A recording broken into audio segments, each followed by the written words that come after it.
Two more boxes, another nickel hunt. This is going to be episode 45, boxes 72 and 73 of this nickel hunt and album fill series.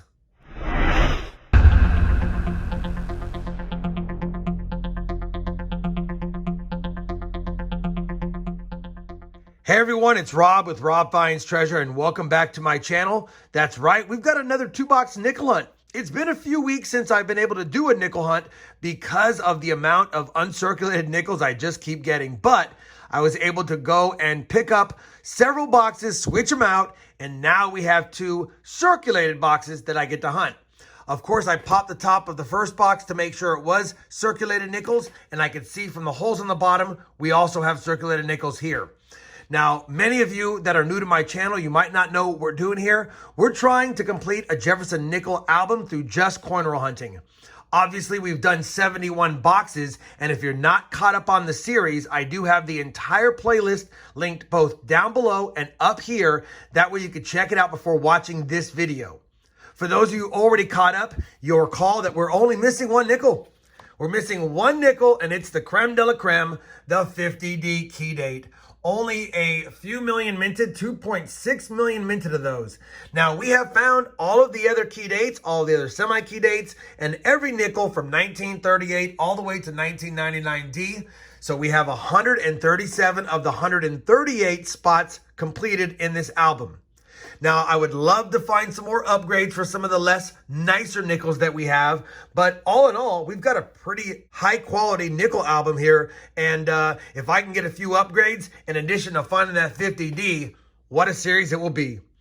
Like I said, we have two boxes to hunt, 100 rolls. Because it's a two-box hunt, I'm not going to show the 50s finds unless it's a 50D, of course, or even 1950. But any semi-key dates will show, and anything from the 40s on back obviously will show as well. I'm not just looking for the 50D or upgrades. I would like to find some proof coins, maybe some more silver war nickels, or even a buffalo or two. Obviously, it'd be nice to find a V nickel, but I've only found a handful through all the boxes I've hunted. All right, we're already caught up. You guys know the drill. We're going to get right into it. Let's get this hunt started. I'll bring in on my first find. I'll be using my nickel coin hunts mat, and I have links to that both down below and up here as well if you're interested in getting a mat to sort your finds and check for any of the varieties and key and semi-key dates. Please, nickel box, give us the goods. We're on roll number 10, and we have a couple of finds so far, a couple of 53Ds and a 51D, but we're hunting nickels, and I think we have a penny. Figured I'd bring it up just in case it's a better date penny, but let's take a look. And it's a 1982D. Feels copper. Sounds copper. Lost 4 cents in the deal, but we got some copper. Can't get mad at that. Let's get back to hunting. Well, we're on roll 20, and it's taken us 20 rolls to find a nickel in the 40s. But it is a dandy of a 1940. Holy cow, that was in an album at least, because the toning is fantastic and it is in mint state condition. Let's check it for any steps, see if we can get so fortunate. So of course it doesn't have full steps at all, but that's still a really nice nickel without a doubt. 1940, probably an upgrader. Look at that beauty right there. Holy cow. 1940 Denver. Yeah, 1940 Denver. We'll put that on the board, but I'm sure it'll go in the book at the end of this video. We're on roll 31, and it's been a slow box for 40s finds, although we have a beautiful one. But I grabbed this roll out, flipped it around, and we got a 1948 ender. Let's reveal it and see if there's frienders. That 48 ender is going to be a 1948 Philadelphia. Well, it did it again. Roll number 32, already popped it out, but there is a penny, second one down, almost an ender. 2018 Denver. Lost another 4 cents. Well, it's going to be a kind of a tough hunt when it comes to finding 40s because we're on roll 36, and we still only have two 40s Jefferson Nickels. Ironically, we now have more pennies in our nickel hunt than we have 40s finds. Let's see what this one is. And this one's going to be, hey, it's a 1972 Philly. we actually can scope that one and see if it's a DDO. It's not looking like it, and it's not going to be it. But still fun to scope it. 3 cents, 240s fines after 36 rolls if there's nothing in that one. Roll number 45, 40s Jefferson nickel number 3, 1947, Denver. Same roll, we've got another 40s Jefferson nickel, 1941, Denver. Roll 48, and yet to not be outdone, cracked it open. We've got a 4th penny in this roll, if I can get to it. And this one's going to be a 1995 Denver. I'll go ahead and scope it to see if it has that DDO, but it doesn't on the 95D. 4 pennies, 4 40s, good amount of 50s. Same roll, and the 40 said no pennies. We want more. 1949, Philadelphia. Well, we finished box 72 of the series, and it wasn't a bad box. I mean, we did get 11 in the 50s and 5 in the 40s for 16 fines. We also got a pretty nice 1962 Philadelphia that I'll check against the album, see if it upgrades. We got 4 cents, 2 coppers, 2 zincs. I mean, stinks getting pennies in place of nickels, but at least 2 are copper. Despite the lack of fines, I will tell you, I'd rather have a 1940 Denver found in a box like this than a whole bunch of 40s fines in cold condition. I'll take that all day. I will be checking that against my personal album to see if it upgrades mine, and then use mine to see if it upgrades the Hunt and Fill album. Outside of that, box 72 is done, box 1 of the Hunt. Time to get a live opening on box 73 next. All right, let's go ahead and crack this guy open, see if we get any fancy enders on the top side. I didn't see anything from the holes in the bottom other than they were circulated, which is always a good thing. But let's see if we got any goodies appearing on the top. All right, I see a lot of newer design nickels, but at least it is a circulated box. Got one oldie right there, but nothing that's screaming it's going to be an epic box at all. Either way, we got 50 more rolls to hunt. As always, I'll bring you guys in on our first find. Roll number 10, got a 40s Jefferson. It's a 1940 San Francisco. I don't want to put it on top of that one. I'm going to put it next to it. Don't want anything touching that one because that's a dandy.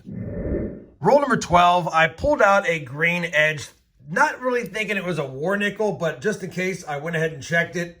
And sure enough, it's not a war nickel, but it is a 1939. Hopefully it has a mint mark. It'll be a key date.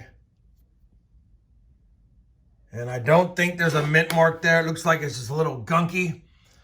And it is, but because it's a 39p, I can check it for that DDR, and it's not. We'd see it on the words 5 cents in Monticello. Nice find in a 1939 Philly in the box. It's not in bad shape, but it has an odd patina to it. So probably won't upgrade, but we'll add it to the board. It's our earliest Jefferson so far. Same roll, just a few coins into the roll. We got a 1946 Philadelphia. We'll just take a look at that R, see if it has that notch. It doesn't. So probably not a Henning nickel. I'll weigh it up anyway, but 46p added to the board. Still the same roll. We've got another older Jefferson, a 1940 Philadelphia. Roll number 19 of the second box, and we've got a 1942 nickel. Now, they made 42 nickels out of both 35% silver and, of course, just nickel. But it doesn't have the patina to be silver. We'll double check it anyway. And it's not silver because it doesn't have a mint mark above the Monticello. It's to the right of the Monticello. But it is a Denver, though, so we can check it for that D over horizontal D, which I don't see. Either way, I believe the 42D I have in the book is pretty ugly, so maybe that will upgrade, and it's still a good find. Roll 21 had that old ender that I said during the box opening, and I flipped it around, and sure enough, it is an older nickel. It's a 1940 Denver. Roll number 23, and we're going to have another old Jefferson, and this one's another 1939. It's in decent shape. Is it a key date? It is not. Let's check it for the DDR. And it is not as well. Either way, second 39 Philadelphia minted Jefferson nickel in the box. Roll 25. Got a 1947 nickel minted in Philly. Roll 28. Another 47 Jefferson nickel from Denver. Roll 34. A 1946 Philadelphia. Roll 35 is going to have a minor mint error. It's going to be a misaligned die. The reverse is pretty well centered, but the obverse is not centered. It's probably only off 5% or so, so not really a lot of value, and it looks like the coin may have been polished. But either way, an 83p, slight mint error, misaligned die. We'll add it to the collection. I do collect them. And pray for some more goodies. Roll number 42. I almost wasn't going to show it because it's pretty toasty, but it is a find. 1941 Denver in the roll. Well, we're on the same roll, and I wasn't going to film this one, but this one led to the discovery of something else. I'll show it in a second, but I noticed we had a 52, and I flattened out the roll, and that is a 52 Denver. And when I flattened out the roll, look what I see back here. Looks like the feathers of a buffalo nickel. And it is. And I don't know if I'll get a date. I'll check it really quick. I think I saw a 23. Let's check it for a mint mark really quick. And it's pretty toasty back there. I don't see a mint mark. Man, that's going to be tough to see. Let me take another look under the regular vision. Let me scope it, and if I need to nicodate it, I might as well nicodate the front and the back as far as the mint mark area to see if I can get a date exposed. So I had to use my trusty nicodate, and as confirmed on the reverse, definitely no mint mark. It's most certainly a 1920, as you can see right there. So 1920 Philadelphia, nothing too special about it, but I do love finding buffalo nickels, even if I have to nicodate them. And luckily, this wasn't a key date or a semi-key date, but either way, the nicodate didn't really do much to damage the nickel already in terrible shape. Buffalo nickel found. Can we get another or war nickel before the hunt's done?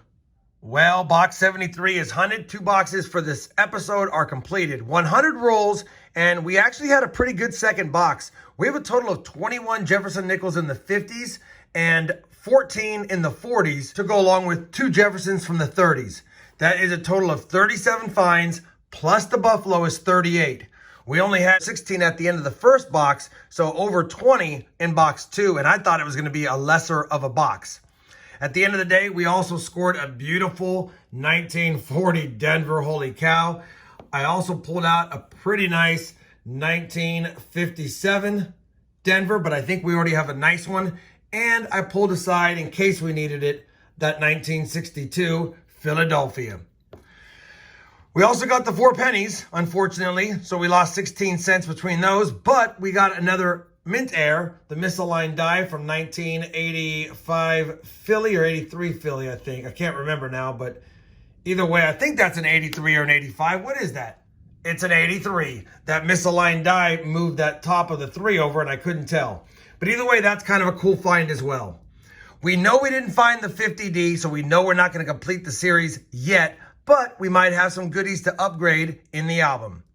Let me go ahead and do that, and I'll bring you guys back in with an album look. But as a reminder, I am going to check this 1940D against my album first and see if it upgrades. All right, we've combed through the finds, and we do have 2 upgrades. I will be upgrading this 51D. You can see it is a nicer nickel, not by a lot, but definitely nicer, a little more full rim, a little more hair detail, little better luster to it. And then even though we had a pretty nice 40D in the album, obviously that one is ridiculous. Almost a submitter, but I'd pay more in grading fees than I'd get in return. It's a stunner, and I hate putting it in a cardboard album, but it belongs in there. It's found during the hunt. It didn't beat the one out in my book. They're about equal. Maybe this one looks a little more better as far as eye appeal, but why replace the one I have when really we'll just put this one in the book? Let me plug them in. I'll give you a final look at the album and some final thoughts. All right, I figured I'd take a few extra seconds and just show off the quality of the album. Lots of beauties, especially from the 60s on, and even a good majority of the mid to late 50s are nice. There's a few in here that need to be upgraded, of course, and a few in the 40s, of course, especially the War Nickels, could use some replacement as well. But at the end of the day, the album is better than it was before we started. And after 73 boxes, we're still able to get 2 more upgrades in this already really nice Jefferson Nickels album. I think that's pretty much going to wrap it up, everyone. I want to thank you for watching the video. And if you're new to the channel and you haven't yet subscribed, please consider doing so. Every one of you that subscribes to me helps me out tremendously. If you enjoyed this nickel hunt and album-filled episode, please consider giving me a thumbs up. And as always, everyone, happy hunting, and thanks for watching.